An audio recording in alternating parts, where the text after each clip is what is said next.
சத்தியம் நீதான் சகலமும் நீதான் நித்தியம் என்னில்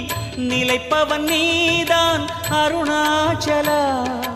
உனை நாடினேன் அருணாச்சலா உனை நாடினேன் சிவலீலை செய்யாமல் சிறு ஏனையாட்கொள்ள சிறிதேனும் தயவோடு அருள்வாயப்பா சிறிதேனும் தயவோடு அருள்வாயப்பா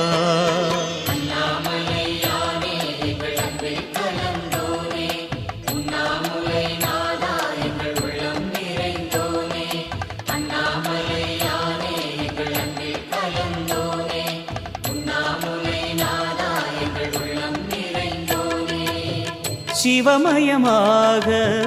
தெரிகிறதே சிந்தையில் சிவயோகம்